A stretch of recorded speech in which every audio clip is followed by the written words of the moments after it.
C'est l'image de ce temps que nous sommes en train de traverser, le temps de ténèbres, le temps de confusion, le temps de séduction, le temps d'ignorance, le temps de peur, le temps d'incertitude, le temps d'incrédulité où le peuple ne sait pas à quel sein se vouer, à quel bout tenir. La lampe brûle encore, c'est une sonnette dans l'arbre pour dire au peuple, réveille-toi. Réveille-toi. Ne reste pas dans cette ignorance. Ne reste pas en captivité. Il y a des...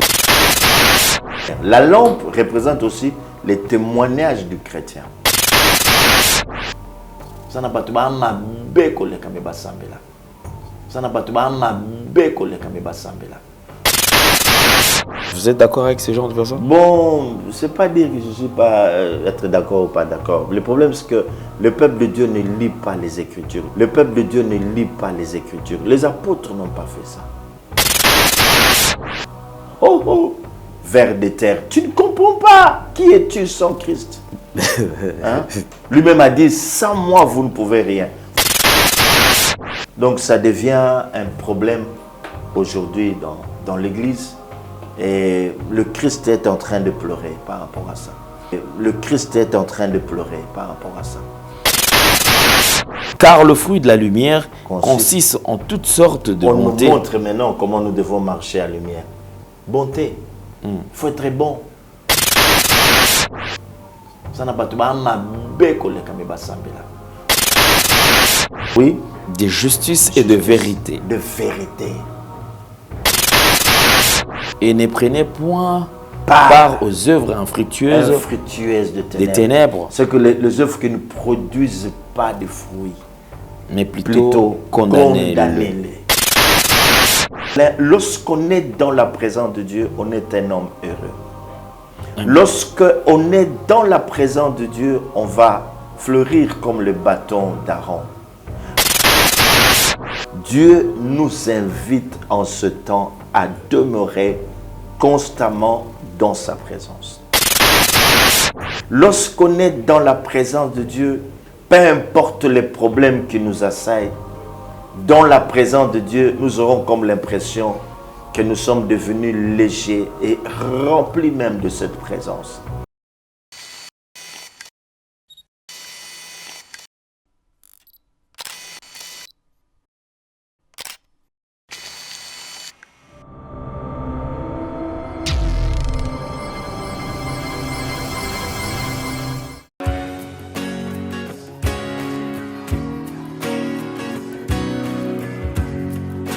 Shalom enfants de Dieu, je suis votre frère, le prophète Paul Fulgence Koussou, le pasteur principal de l'église Emmanuel Rapha. Sur cette vidéo, j'ai deux nouvelles à vous annoncer. La première est, depuis décembre 2021, l'église Emmanuel Rapha est propriétaire d'un terrain grâce à votre soutien, grâce à votre appui. Et ces terrains se situent sur l'avenue Bobila dans la commune de Ngaliema. La deuxième des choses, je viens auprès de vous, mes papas, mes mamans, mes frères et sœurs, vous demander votre accompagnement pour la construction de la dite temple. Nous avons besoin de vous. Nous voulons bâtir ces temples ensemble. Vous voulez contribuer à la construction de ces temples, en tout cas, n'hésitez pas et le Seigneur ne manquera pas à vous bénir. Il y a un numéro M-Pesa qui est affiché au bas de votre écran. Même pour nous contacter, vous pouvez contacter le même numéro. Le numéro est sur WhatsApp ou encore il y a un lien PayPal qui est affiché là-bas. Tout ce que vous avez, vous voulez contribuer à la construction de ces temples. En tout cas, Dieu ne manquera pas à vous bénir. Faites-le non pas pour le prophète, mais faites-le pour l'amour de Dieu et pour soutenir l'œuvre de Dieu.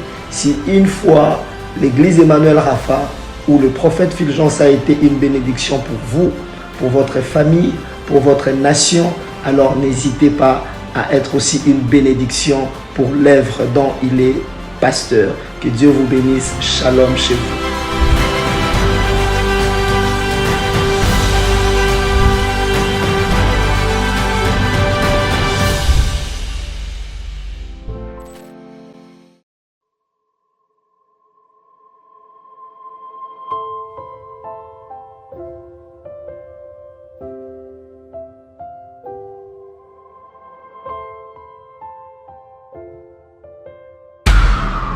Spéciale retraite de prière et de délivrance en direct des radios Purim. Du mercredi 5 octobre au vendredi 14 octobre 2022 avec les bishops Ézéchiel Zoka. Horaire de prière, 5 heures, heure de Paris, 18 heures, heure de Paris, 0 heure, heure de Paris. Et le vendredi 14 octobre, c'est la clôture avec une veillée de prière de 23 heures à l'aube. Thème: vaincre les problèmes résistants. Vous pouvez suivre ce programme en téléchargeant notre application Android Radio Purim sur Play Store ou par notre site web www.radiopurim.com. Hormis ce programme spécial, suivez le bishop Ézéchiel Zoka chaque jour sur la radio Purim à 0 heure, heure de Paris, dans la tranche de prière La bombe de nuit. Infoline plus 243 97 81 63 509 plus 243 89 64 65 819.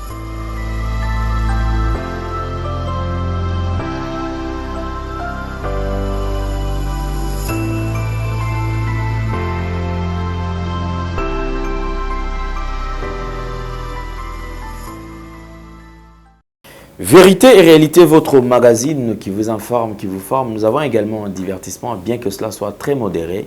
Bienvenue, mesdames et messieurs, vous qui nous suivez sur Nouvelle Tendance Télévision, Culture d'Excellence au rendez-vous. Bonjour, bonsoir. Comme vous le savez, nous allons aborder le tout premier élément, c'est la Fondation Ndele, au cœur de la nation, ainsi que l'orphelinat Famille du Cœur Christ Rédempteur. À travers cette opération, vous qui êtes sensibles aux cris des détresses, vous avez besoin d'assister les démunis, les orphelins. Pensez à eux, parce que déjà c'est la rentrée scolaire, le $1, $2, $5, $20, et tout ce que le Seigneur vous mettra à cœur aidera ses enfants, puisque nous également, nous serons tous bénis. Alors, pour plus de détails, nous allons prendre les éléments et on se retrouve juste après. Bonjour, chers frères et sœurs en Christ. C'est votre humble serviteur, le pasteur Bayekele Gibobala. C'est à partir de la chaîne Nouvelle Tendance TV. Je vous salue dans le nom puissant de notre Seigneur et Sauveur Jésus-Christ. Alors, frères et sœurs, aujourd'hui, je suis pour vous demander, bien-aimés, à pouvoir vous abonner sur cette chaîne parce que à partir de Londres, où j'œuvre dans l'église Porte Étroite London, et par-ci par-là en Europe aussi pour ceux qui me connaissent. Alors, quand je vis M. Alain Ndele avec des jeunes enfants chez Gay, j'avais dit voilà, une très bonne terre et facile, bien aimé, à convertir dans le christianisme. C'était ces jeunes-là délinquants qui manquent même quoi manger, qui manquent un abri pendant que toi tu en attends. Et voilà, c'est pourquoi j'étais venu ici à Kinshasa pour joindre mon bien-aimé et travailler ensemble avec lui. Alors, bien-aimé, contribuez vraiment pour l'œuvre du Seigneur que mon bien-aimé Alain, avec toute son équipe, sont en train de faire. Donc, il cherche à plus se faire de disciples pour Jésus-Christ. Voilà, je vous salue et je vous reviens très bientôt sur cette même chaîne. Mais abonnez-vous et nous aurons à vivre des merveilles de l'Éternel dans nos vies, parce que l'ouvrier mérite son salaire. Soyez bénis, peuple de Dieu, soyez bénis. Notre Dieu est tellement bon, soyez bénis. On se reverra très bientôt. Bye bye. Osana, mokili mobimba, tombola biso likolo.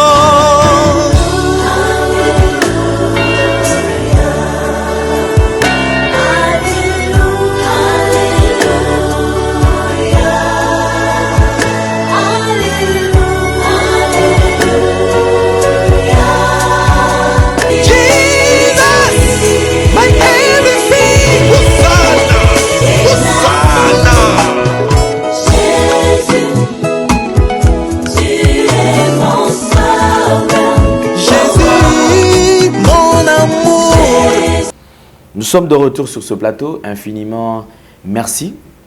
Nous avons le plaisir de partager ce plateau avec un homme de Dieu. Je crois il n'est plus à présenter, prophète Gary Kenge. en tout cas l'homme de Rassemblement des Aigles. Et nous avons traversé la 14e édition. Et je crois que nous allons nous préparer déjà pour la 15e édition. Je crois que ça sera aussi, on va traverser des moments vraiment forts. Homme de Dieu, bonjour et bienvenue. Bonjour mon frère Alain Délé. Vous allez bien, papa? Par la grâce de Dieu, la Bible déclare que les bontés de l'Éternel ne sont pas épuisées. Ses compassions ne sont pas à leur terme. Elles se renouvellent chaque matin pour ses enfants. Si nous sommes là, c'est à cause de cette bonté. Nous dormions comme des morts, ne sachant pas ce qui allait nous arriver. Le Seigneur, par sa grâce, il a pris soin de nous comme une maman prend soin de son bébé. Et voilà, ce matin, nous sommes là. La Bible déclare encore que l'homme n'est pas maître de son souffle. Si nous pouvons respirer ce matin, ne fût-ce qu'à cause de ce souffle de vie, soyons reconnaissants. Car plusieurs, depuis qu'ils sont allés au lit, ils ne se sont pas réveillés, ils sont partis. Maintenant, ils se retrouvent dans la morgue, dans des morgues. Les uns dans les morgues, les autres sur le lit de l'hôpital. Donc, nous ne pouvons que rendre grâce au Seigneur en lui disant de tout cœur, merci Seigneur. Merci Seigneur. Amen. Alors, en parlant de la 14e édition de Rassemblement des Aigles, il y a eu, chaque édition a toujours un thème. J'ai l'impression comme si ces thèmes de la 14e édition a beaucoup plus intéressé les gens. Les gens ont découvert beaucoup de choses en parlant de la lampe brille encore. Les gens ont appelé, je ne sais pas quel a été le retour des gens, des téléspectateurs. Comment est-ce que les téléspectateurs ont réagi lorsqu'ils étaient en train d'échanger avec vous? Gloire à Dieu, il est tout à fait normal que l'on puisse recevoir de la part de nos téléspectateurs ou des gens qui ont eu à assister à ce grand événement qui est le Rassemblement des Aigles, parce que c'est un message qui est venu de Dieu. Lorsqu'on ne force pas la note, Dieu lui-même se glorifie. Voilà. La lampe brûle encore, c'est vraiment un message qui tombe à pic par rapport à tout ce que nous sommes en train de vivre aujourd'hui dans le monde comme dans l'Église. Nous disons que nous vivons dans des temps sombres. Des temps sombres parce qu'il y a beaucoup de choses que les enfants de Dieu n'arrivent pas à maîtriser. Il y en a qui ont préféré même rester chez eux à la maison, qui ne veulent plus aller à l'église. Nous ne les encourageons pas dans cette décision. Il faudrait qu'ils reviennent au Seigneur parce que personne n'est mort sur la croix pour qui que ce soit. C'est le Christ, il n'y a que Christ seul qui était mort pour nous à la croix. Alors nous ne pouvons pas renoncer nous lasser d'aller à l'église parce que tel ou tel pasteur a fait de bêtises. Non, ça n'aura pas de sens. Il est vraiment plus que temps que nous revenions à nous-mêmes, que nous puissions prier et reprendre notre élan en renouant avec l'église. C'est aussi là un conseil que nous prodiguons à beaucoup de nos frères et sœurs qui, lorsqu'ils veulent aller à l'église, doivent d'abord prier Dieu en lui demandant si là où je vais me rendre est un bel endroit, si cet homme qui parle est vraiment ton serviteur. C'est très important.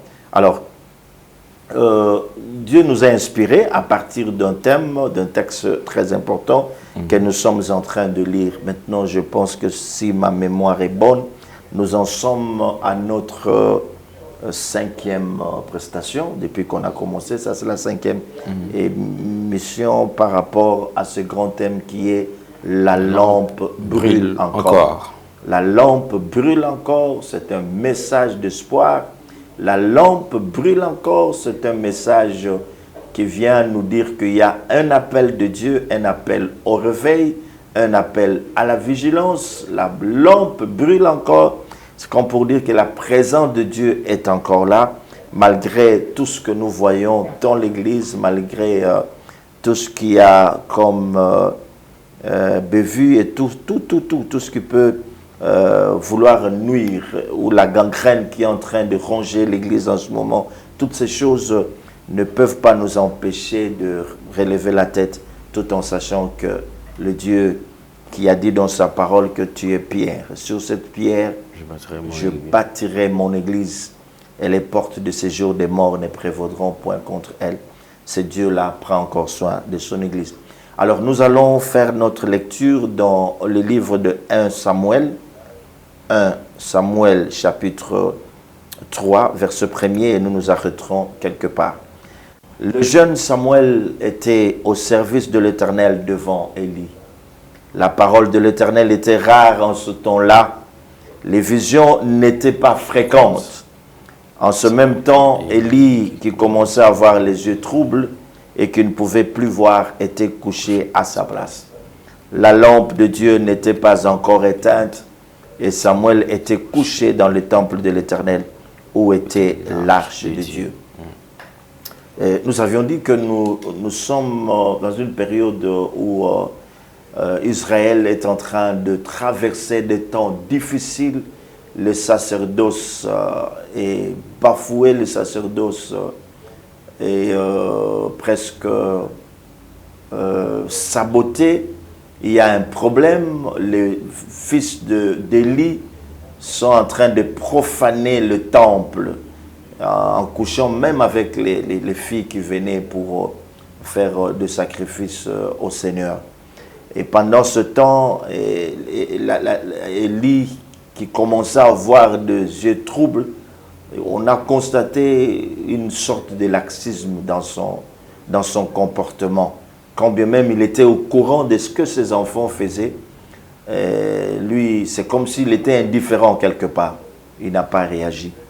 Alors, Dieu est venu maintenant pour qu'il y ait quelqu'un d'autre qui puisse remplacer Élie. C'est comme nous disons que la lampe qui brûle encore, c'est un message d'héritage, un message de succession. Il y a une génération qui passe et une autre qui doit arriver. C'est très important. Et la génération, c'est qu'il y a Élie qui doit passer et Samuel qui doit revenir pour essayer de remettre les choses en place.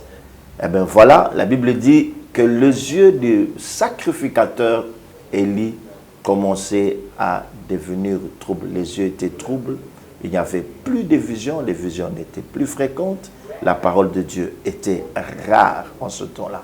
C'est ce que nous sommes en train de remarquer aujourd'hui, que de moins en moins, nous n'avons plus de gens qui puissent s'élever et dire « Ainsi parle l'Éternel pour l'Église. Voilà ce que l'Église doit faire. Voilà, il est telle heure à l'horloge des dieux. Voilà ce qui est en train de ronger. » C'est devenu un peu rare.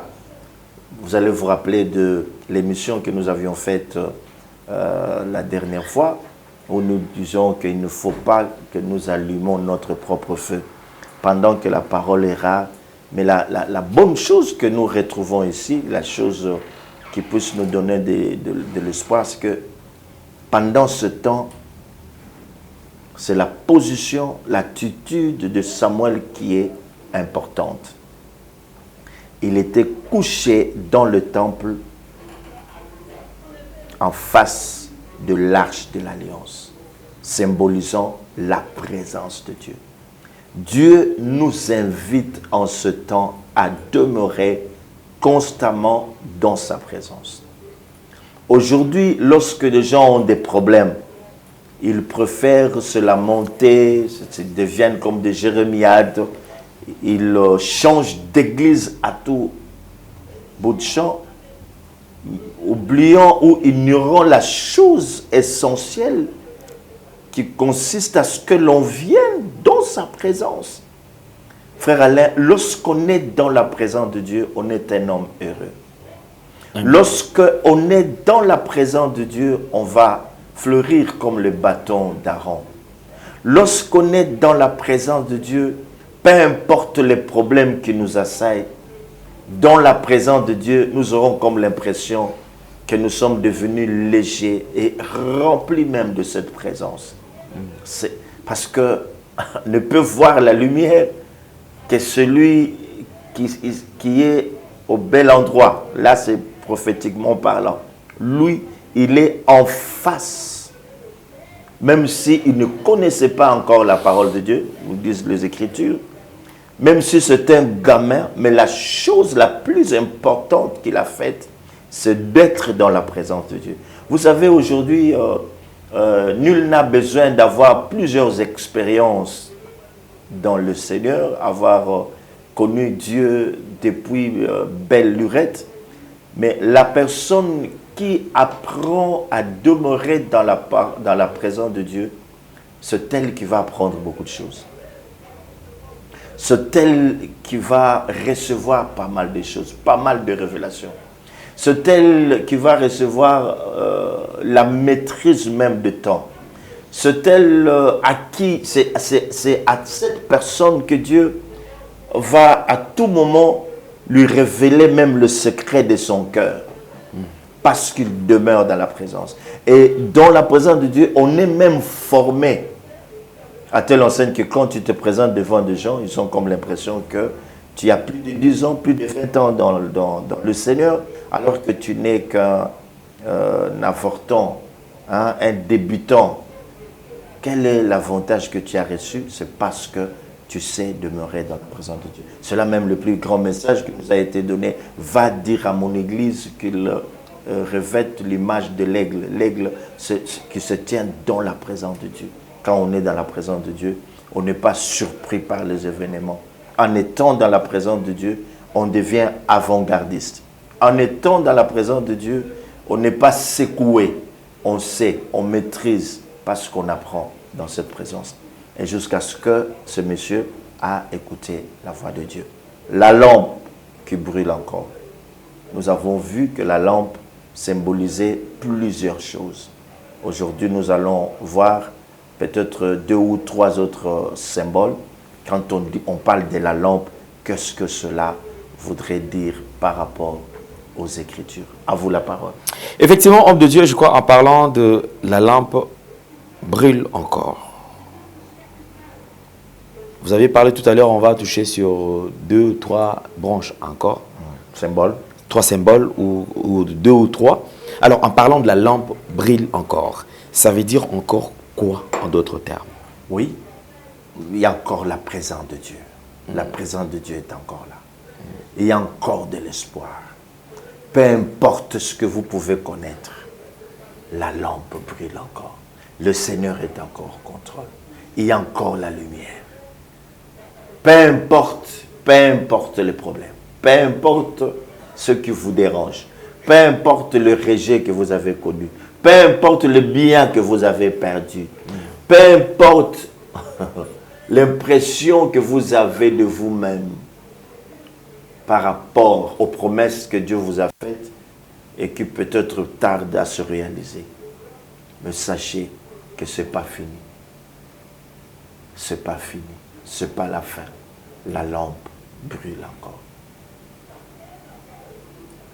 La lampe brille encore. D'où nous avons compris, c'est comme ce qui s'est fait aujourd'hui. Donc, tout à l'heure, vous avez évoqué un point qui est quand même important. C'est-à-dire les gens, ceux qui se disent enfants de Dieu. Parce qu'un enfant de Dieu, déjà, est censé accéder à tout moment dans la présence de Dieu.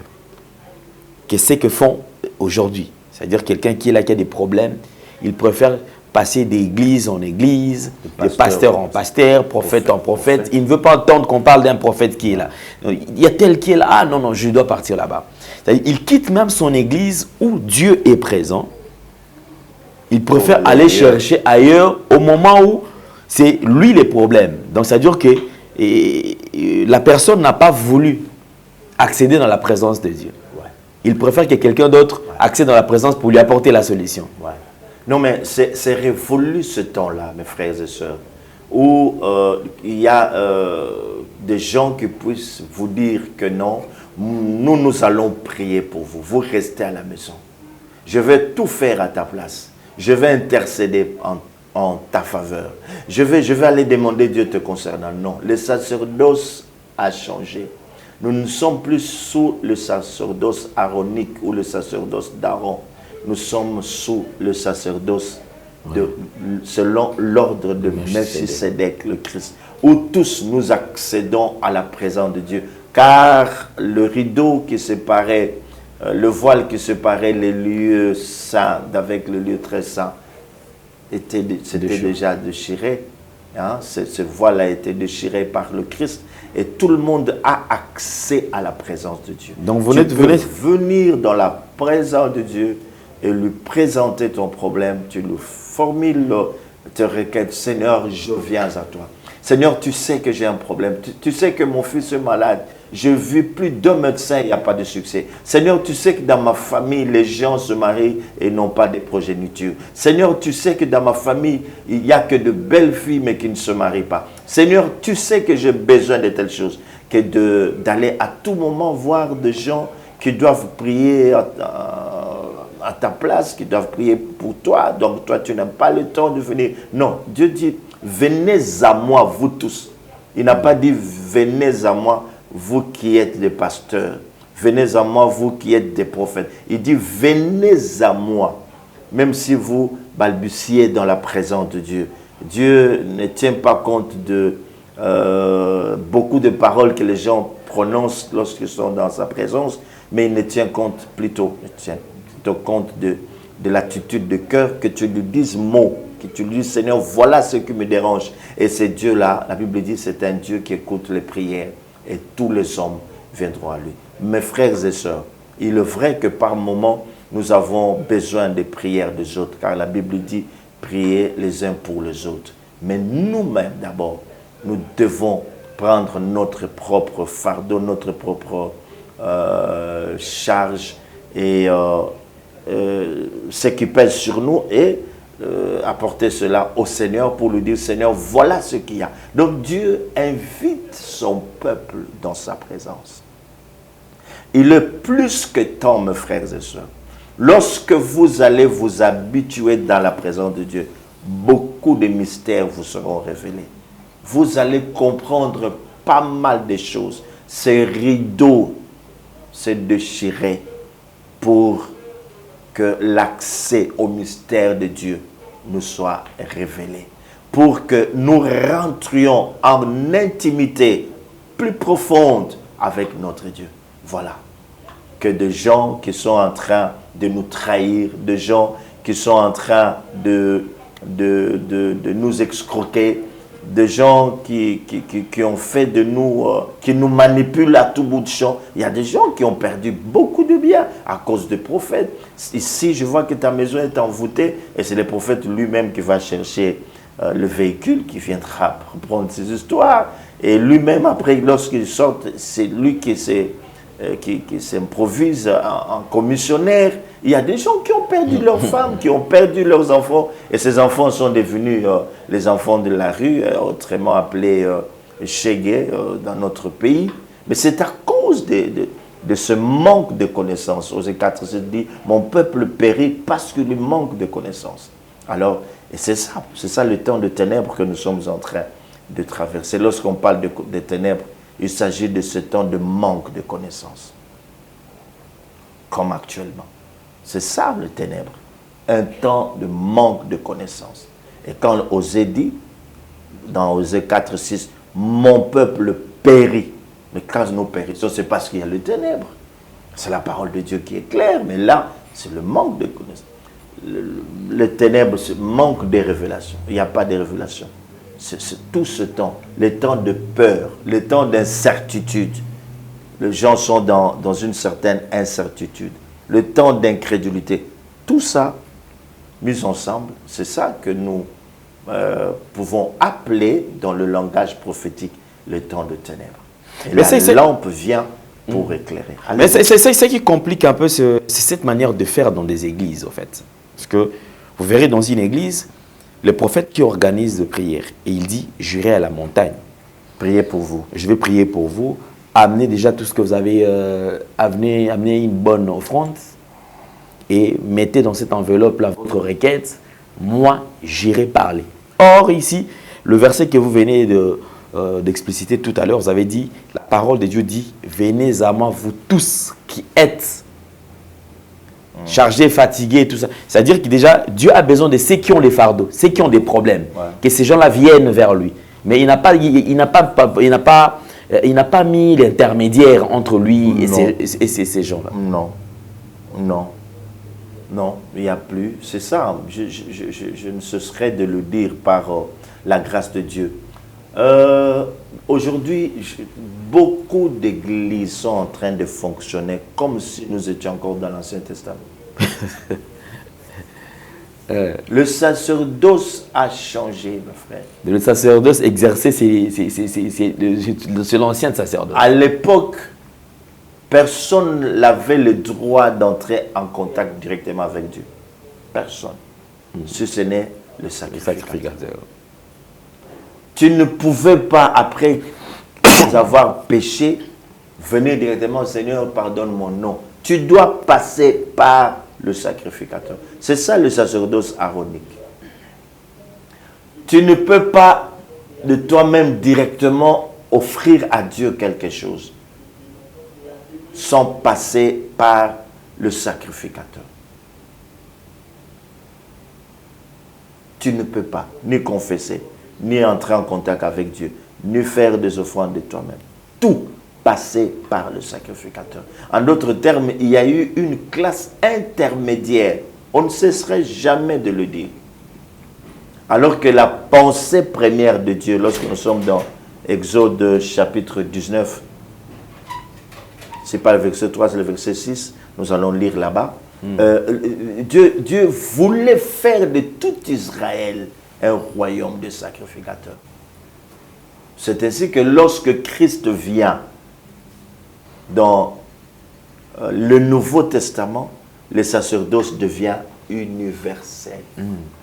Ce n'est plus une classe de gens, ce n'est plus une seule tribu, mon frère. On a dit cela à maintes reprises. Le sacerdoce selon l'ordre de Melchisedec, ce que Alain Délé est devenu lui aussi. Sacrificateur. Non seulement sacrificateur, mais roi. L'ordre de Melchisedec, ce que la sacrificature, Gary Kenge est devenu sacrificateur et roi. Il peut de lui-même rentrer en contact directement avec Dieu. Il peut parler à Dieu et Dieu va l'écouter. Nous sommes ses enfants. Alors, mais ces gens-là continuent à s'interposer entre le peuple de Dieu et Dieu lui-même en leur faisant comprendre qu'il n'y a que nous. Si tu n'es pas initié, tu ne peux pas accéder à certaines choses. La Bible est codée. Il faut qu'il y ait quelqu'un qui te l'explique. Il y a des codes.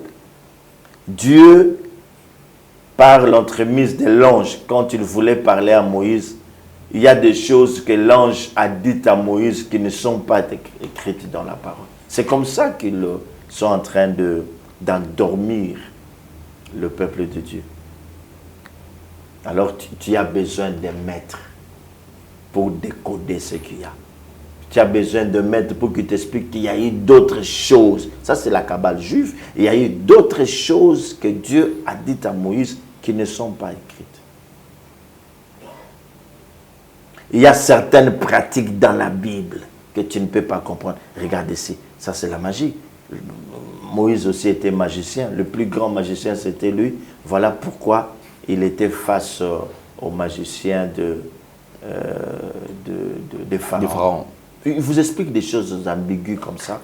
Et puis le peuple qui est dans la confusion, manque de connaissances, il se connecte à cela. Ce sont des esprits séducteurs, les démons, la doctrine des démons, c'est ce que la Bible nous apprend.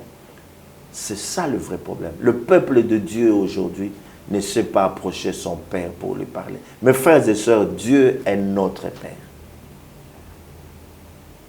C'est ainsi qu'un jour, lorsque les disciples viennent lui demander, est-ce que tu peux nous apprendre à prier? Il dit, lorsque vous priez, dites notre Père qui est aux cieux. Il est le papa de nous tous. Et pourquoi nous pensons que c'est l'apanage de certaines personnes? Non. Quand tu lui parles, il va t'écouter. Mes frères et sœurs, Dieu est notre papa. Que personne ne puisse vous intimider. Il va agir.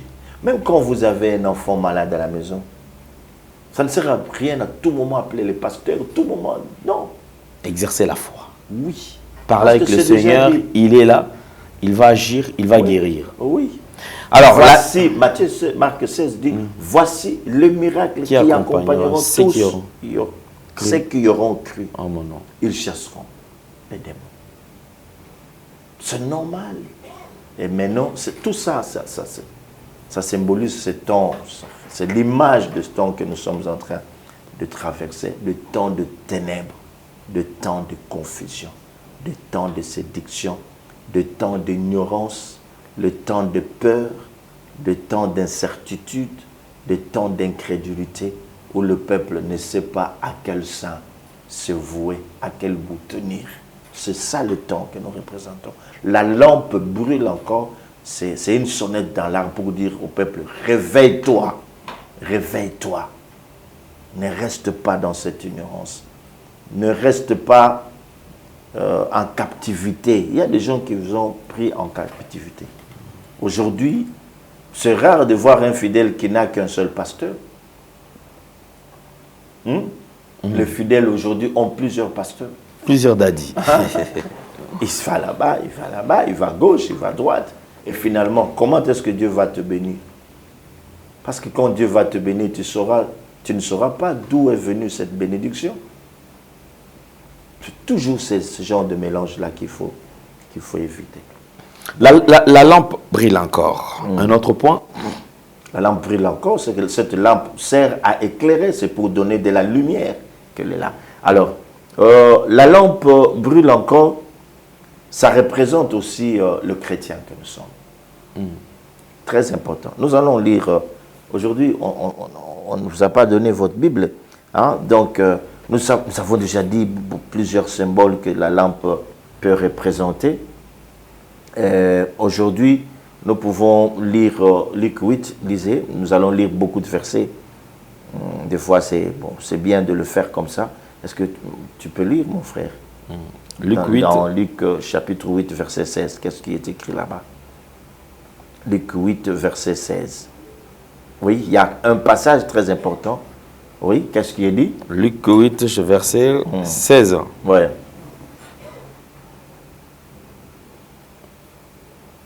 Personne, après avoir allumé une lampe, ne la couvre d'un vase ou ne la met sous un lit. Sous un lit. Mais il la met sur un chandelier afin que ceux qui entrent voient la lumière. Ah, voilà. Afin que ceux qui entrent voient la lumière. La lampe représente aussi les témoignages du chrétien.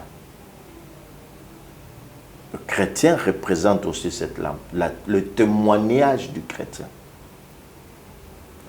Dès que quelqu'un entre en contact avec Alain Délé, il se rend compte qu'il a affaire à un chrétien.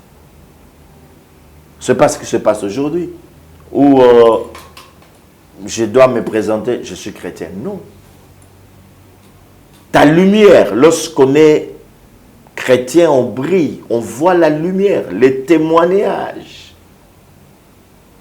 On sait que ce n'est pas un escroc. Aujourd'hui, beaucoup de gens sont déçus.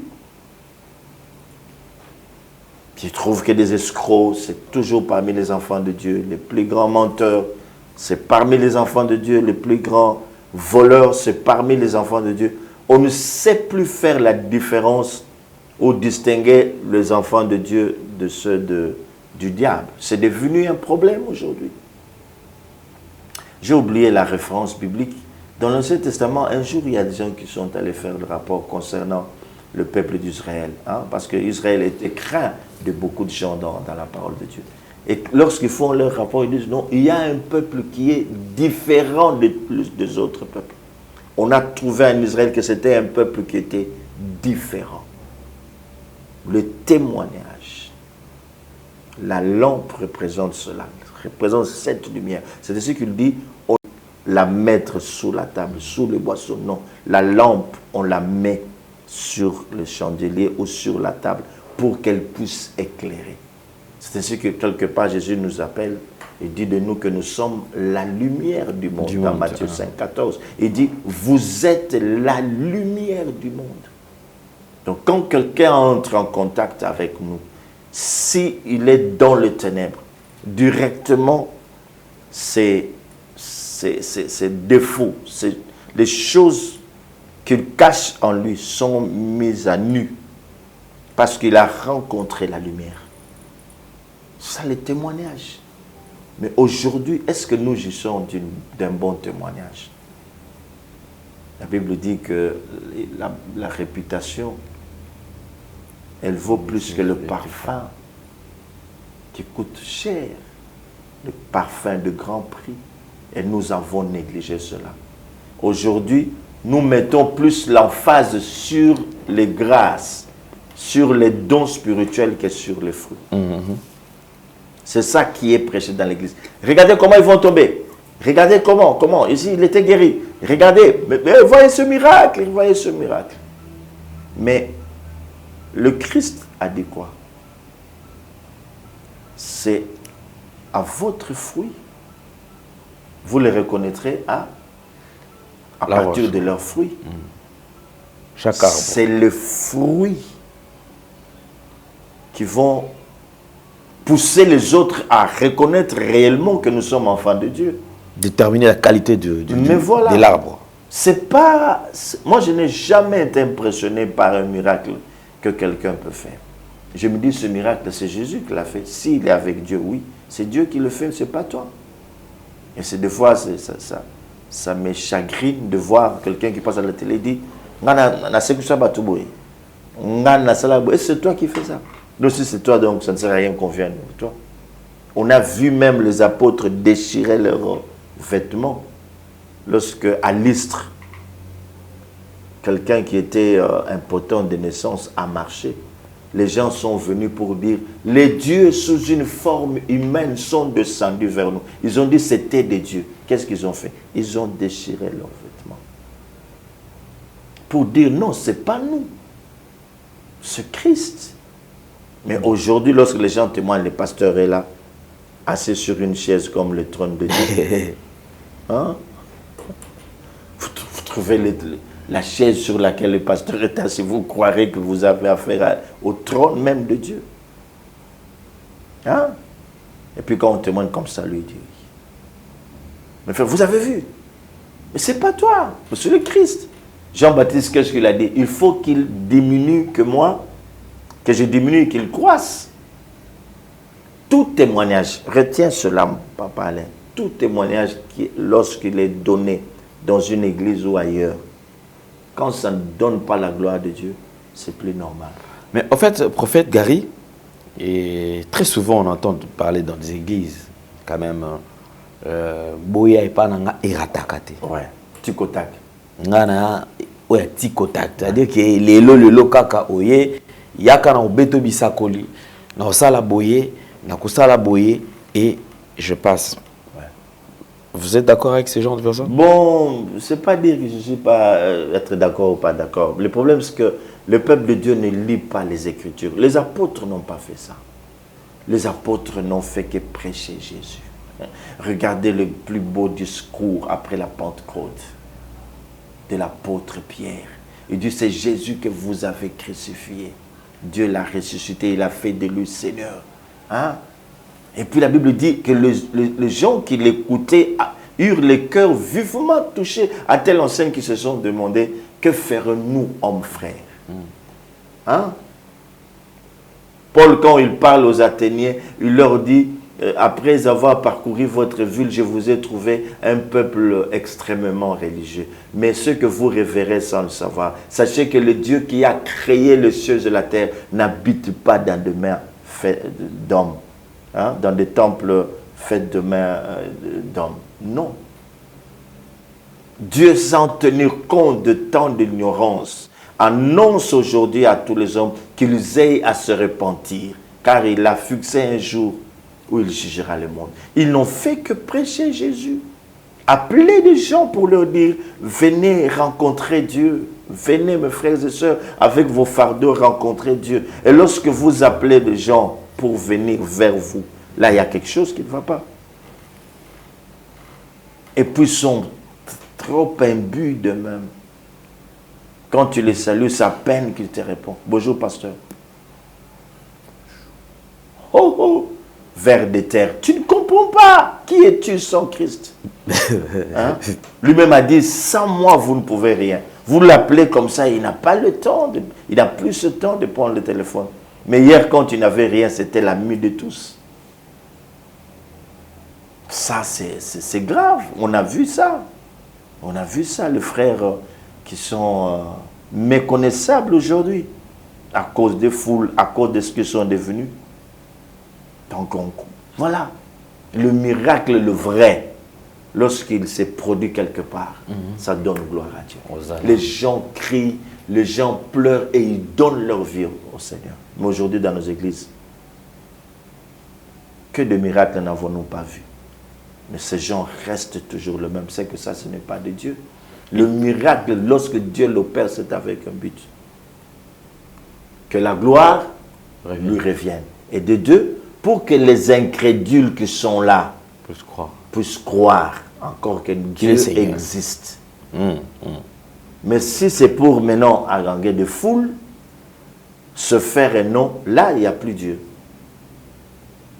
Et puis j'ai vu quelque part, non, non, non, vraiment, c'est Papa Alain, ce n'est pas un homme, c'est Dieu. Et puis le pasteur.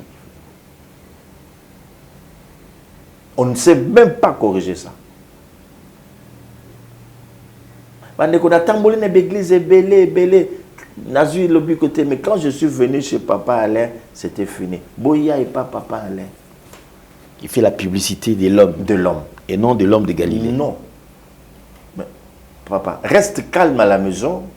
Tu es en train de zapper, tu tombes sur beaucoup de chaînes dites religieuses ou chrétiennes. La plupart, c'est-à-dire dans plusieurs églises, alors si on voit tout ça, c'est comme s'ils sont plus au point en ce qui concerne le culte de personnalité. Oui. C'est-à-dire le culte qui tourne autour de lui. Ouais. Culte de personnalité. Du pasteur, du prophète, celui. Et Christ est vendu juste un tout petit peu. J'ai dit, on met cet élément-là. Et lui, là, ici, j'étais en France. Regarde comment les gens tombent. Regardez. Tu vas le voir ici. Un vrai serviteur, lorsqu'il va t'amener des éléments ici, tu sentiras les soucis d'élever Christ. De faire voir aux gens que ce Christ est le même hier, aujourd'hui, éternellement. Si hier il a fait des miracles, aujourd'hui il en fera autant. Voyez ce que Christ peut faire. Nous prêchons Jésus crucifié. Voilà. Mais lorsque c'est tourné vers l'homme, c'est fini. Moi, tu peux commencer à parler comme ça. Je sais déjà comment te situer. Comprendre à qui j'ai affaire. Mais je me rappelle, est-ce que nous voyons toujours dans des églises, parce que nous avons besoin d'apporter quand même une lumière en ce qui concerne, parce que ce sont des histoires qui se pratiquent très souvent. Et le miracle existe, papa. Oui. Mais pour quel but? C'est ça. C'est comme, par exemple, dans une église, le pasteur est là. C'est vrai, on les consulte en ce qui concerne le directive et tout et tout. Or, déjà, en parlant de la lampe brûle encore, ça nous amène ça nous ouvre plusieurs aspects. Oui. Qui nous aident d'ailleurs de nous rapprocher avec les seigneurs sans problème, comme dans d'autres églises, ils ont toujours montré. Et non, il faut venir d'ailleurs pour accéder dans la présence de Dieu, il faut venir, il faut d'ailleurs faire ceci, faire cela, il y a des conditions. Alors que la Bible ne donne pas des conditions. Non. La seule condition, c'est d'avoir accepté Christ comme son sauveur et Seigneur. Lorsqu'on l'a accepté, le reste, c'est automatique. Donc, l'évangile, il est simple. Tout celui qui croit ou qui a Jésus-Christ comme Seigneur et Sauveur a le droit de l'invoquer n'importe où, n'importe quand, et il va quand il veut, comme il le veut dans sa présence. Pourvu qu'il se sanctifie lui-même. Je dis qu'il pourra monter dans la montagne de l'Éternel. Psaume 24, c'est lui qui a le cœur pur. tu te sanctifies, tu entres à tout moment comme tu le voudras. Selon ton gré, à ton gré. C'est ça le message, mon frère. Il n'y a pas d'autre miracle que ça. Et lorsque Dieu se manifeste, faites un effort de vous effacer pour dire aux gens, ça, c'est Dieu. C'est Dieu. Ce n'est pas un pasteur qui est à la maison, qui appelle à tout moment. Est-ce que l'église est déjà remplie et puis il vient à tout moment? On est en train d'adorer Dieu ou de louer le Seigneur. On arrête d'abord Dieu. Non, mais ça c'est grave. Qui est l'homme de Dieu par rapport à Dieu? C'est un ver de terre. On adore Dieu et on dit on arrête d'abord d'adorer Dieu. D'adorer le Créateur. Quand tu dis Dieu, ça paraît qu'on arrête d'adorer le Créateur pour recevoir la créature. La créature. Et puis quelqu'un m'a dit, c'est une sœur qui me raconte, elle était invitée quelque part dans une église, et lorsque l'homme de Dieu, entre guillemets, est rentré, tout le monde s'est mis debout, elle était restée assise. Après, au bout d'un moment, quelqu'un est venu dire, pourquoi tu t'es pas... Et puis le pasteur, dès qu'il a pris le micro, il y a des gens ici qui n'étaient pas debout. Qui c'est là? Je ne sais pas s'il voulait leur donner des punitions, mais c'est grave. Non, il ne faut pas rire, papa. Ça doit énerver. Ah là là là là, les églises. Les gens ont pris la place de Dieu. Qui es-tu, pasteur? Le pasteur pense que ce sont des chefs. À l'église, c'est eux des chefs. Les gens viennent pour eux. Beaucoup de pasteurs ont comme cette impression-là.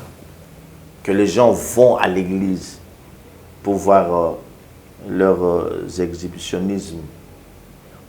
Les gens ne viennent pas à l'église pour vous. Ils reconnaissent la grâce que Dieu vous a donnée, mais ils viennent prier. Et puis ça doit nous déranger. Ces gens ont placé leur confiance en vous. Vous êtes leur modèle. Vous devez être leur modèle, leur leader. Et ne faites pas n'importe quoi. Quand un pasteur se coiffe mal, demain vous voyez la jeunesse qui est là se coiffer mal. Lorsqu'il s'habille mal, c'est la même chose. Donc ça devient un problème aujourd'hui dans l'église. Et le Christ est en train de pleurer par rapport à ça. Merci beaucoup, prophète Gary Kenge, l'homme de rassemblement des aigles. Et je crois que c'est ce que nous devons dire aux enfants de Dieu. Ils doivent comprendre ces choses, mon frère. Mais il y a des gens qui vont se dire, mais non, mais comment est-ce que lui peut dire ça? C'est comme s'il veut rabaisser seulement le serviteur de Dieu. Parce qu'aujourd'hui, apparemment, avec les serviteurs de Dieu, ils veulent se prendre trop la tête. C'est-à-dire, un serviteur de Dieu, quand il entre, ce n'est pas quelqu'un d'ordinaire. Il est extraordinaire. C'est quelqu'un qu'il faut vraiment laisser la place.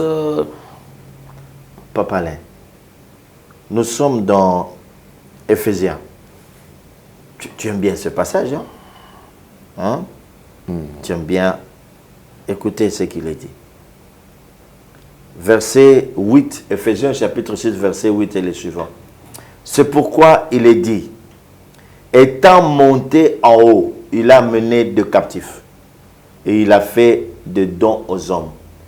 Le ministère, tu n'es pas là? Bien sûr. Le ministère n'est pas donné à tout le monde. C'est d'abord aux captifs de Christ. Nous étions esclaves de Jésus-Christ, hein, du diable, ok? On nous délivre pour que nous devenions esclaves de Christ. On cesse d'être esclaves du diable pour devenir esclaves de Jésus-Christ. Mais ces deux esclaves sont différents. Celui-là, il est en train de peiner.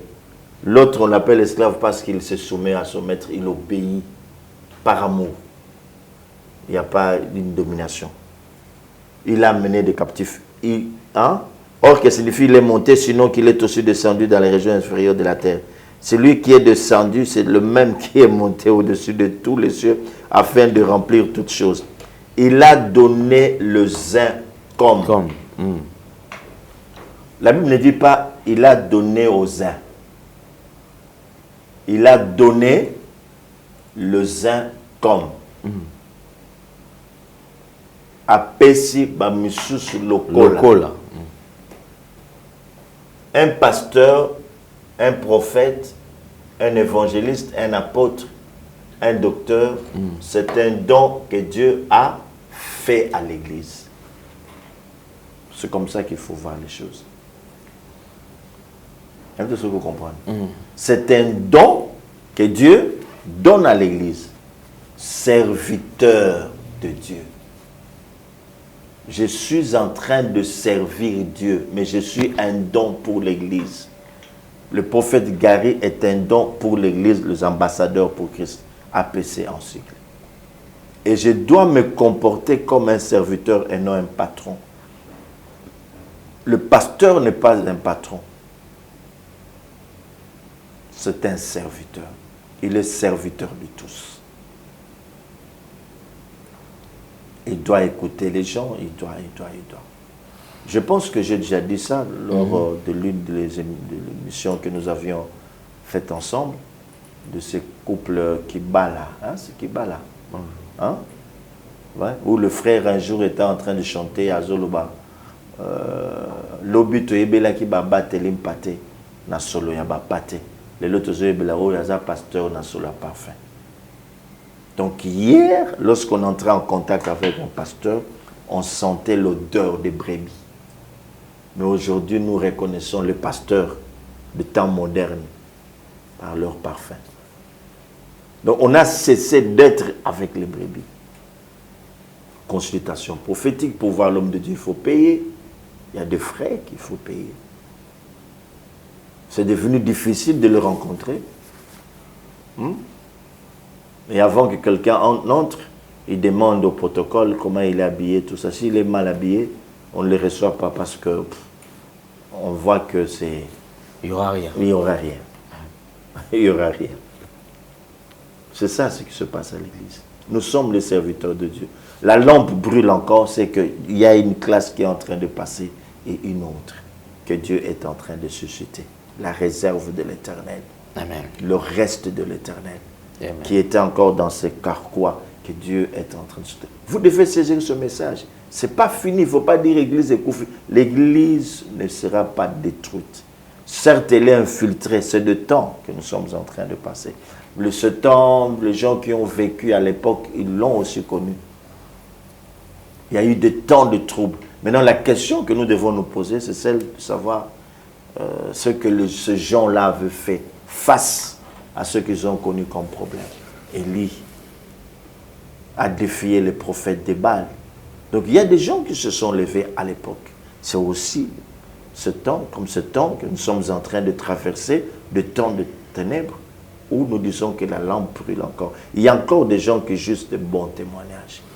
En tout cas. La lampe, c'est notre témoignage. Faisons un effort. Nous avons parlé des hommes de Dieu, mais nous pouvons aussi voir des chrétiens qui sont devenus tellement malhonnêtes que c'est devenu c'est difficile de distinguer le vrai du faux. Hier, nul n'avait besoin de demander si la sœur là est une sœur en Christ. On pouvait voir seulement par son accoutrement. On disait voilà. Elle était habillée décemment. Mais aujourd'hui, c'est difficile de faire un distinguo clair entre une fille qui est sœur en Christ et celle qui est païenne. Pareil. Vraiment. Mauve, jaune, bleu, tous pareils. Hein? Vraiment, il n'y a pas de différence. Mini-jupe juste là, et puis quand elle va à l'église, et ça c'est comme ça. Tu ne vois aucune différence. Mais hier, c'était aussi pareil avec le frère, hein? Même le pasteur. Tu viens, tu rentres, il vient te chercher, tu n'es pas chez toi, il laisse son nom. Et quand le monsieur arrive, qu'on était venu chercher arrive, il dit non, il y a quelqu'un qui était venu te chercher ici. Mais apparemment, on dirait que c'était un frère en Christ. Mais lui n'a pas dit qu'il était chrétien. Tout le monde le connaît là-bas frère au Bassambela. Tout le monde le connaît là-bas sœur au Bassambela. On a vu, on a senti que c'était un frère. On n'a pas besoin. La lampe brûle encore. C'est qu'il y a encore des gens qui ont juste de bons témoignages. Lorsque tu rentres en contact avec lui, tu sens que tu as affaire à un vrai chrétien. Tu sens que tu as affaire à quelqu'un qui est né de nouveau. Comme nous disent les Écritures dans 2 Corinthiens 5, 17. Si quelqu'un est en Christ, il est une nouvelle créature. Les choses anciennes sont passées et voici toutes choses sont devenues nouvelles. Papa Alain, aujourd'hui, la chrétienté est bafouée. C'est difficile de voir, de vivre avec des gens qui respectent la parole de Dieu, qui honorent la parole de Dieu, qui honorent Dieu. C'est difficile. Vraiment. Donc, la lampe, voilà aussi les témoignages. Merci beaucoup, homme de Dieu. Je crois que c'est par ici que nous mettons point final à notre émission. Merci d'avoir répondu à notre invitation. Un tout dernier message aux enfants de Dieu. Et alors, vous qui avez besoin de contacter le prophète Gary, son numéro est là. C'est le numéro qui est affiché. Vous pouvez le contacter. Vous avez un souci, un problème spirituel. Il est disponible. Il pourra vous aider. Merci beaucoup. Homme de Dieu, vous avez la parole. Dernière parole, c'est que je serai en train de lire certains versets. On passe directement, peut-être 5 minutes. Jean, chapitre 3, verset 20. Allez-y, mon frère. Jean 3, verset 20.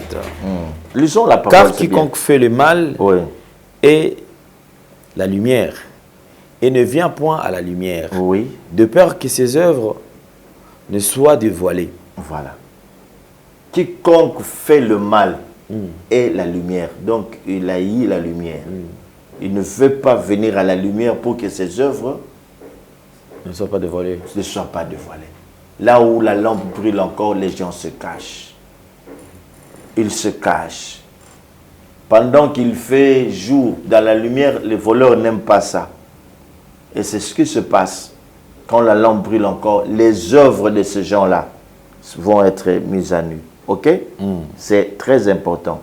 Un autre passage. Jean chapitre 5, verset 35. Qu'est-ce qui est dit? Jean chapitre 5.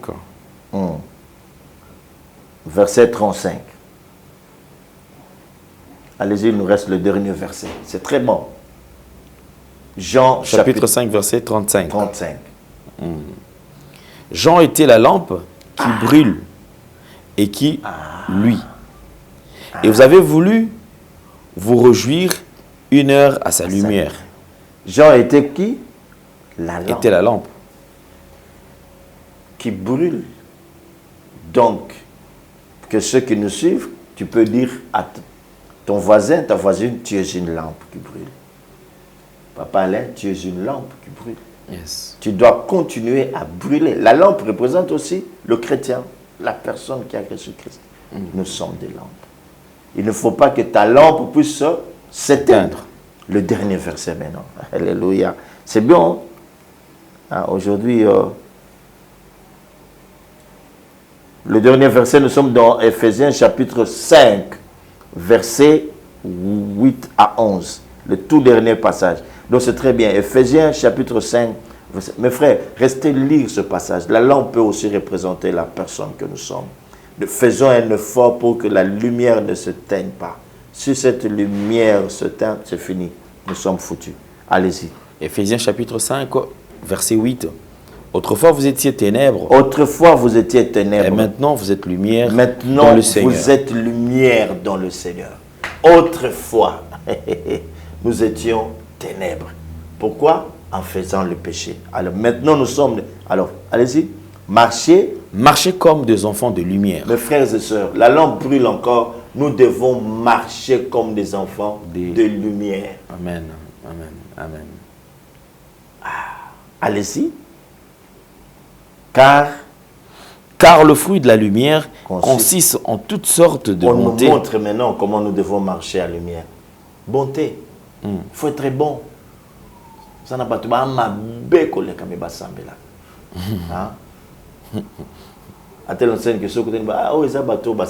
monde dit ça. Le monde dit ça. Non. Bonté. Oui. De justice et de vérité. De vérité. Abandonnons les mensonges. Tokosa, ma pasteur, ma frère, Okosa. Examiner. Examiner ce qui est agréable au Seigneur. Oui. Nous devons examiner ce qui est agréable, ce qui plaît à Dieu.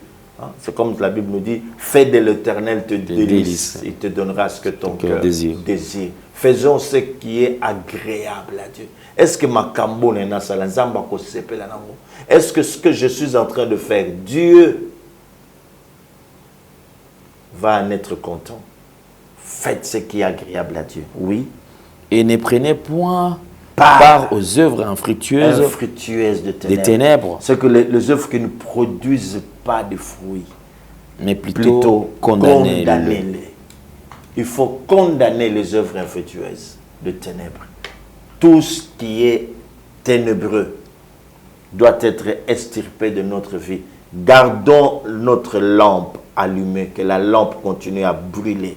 Nous sommes la lumière du monde. Nous devons éclairer dans nos maisons, là où nous sommes. Nous devons éclairer à l'école, lieu de service, partout, en tant que lumière brûlante. Mes frères et sœurs, que Dieu vous bénisse. C'était là votre serviteur, le prophète Gary Kenge. Nous sommes là en train de parler de la part de Dieu. C'est un message que nous avons reçu de Dieu et qui a été partagé dans ces grands rassemblements des aigles que nous avons l'habitude d'organiser chaque année comme ça. Et l'année prochaine, Dieu voulant, nous allons encore revenir pour la 15e édition. Mais restez branchés et coachés et nous serons en train de passer pour vous édifier et partager ce que Dieu nous avait donné. Que la grâce de Dieu soit avec vous, que la bonté et sa miséricorde se multiplient dans votre vie. Au nom de Jésus-Christ. Amen. Amen. Merci beaucoup. C'en est fini pour aujourd'hui. Portez-vous bien. Bye bye. À la prochaine. On se revoit.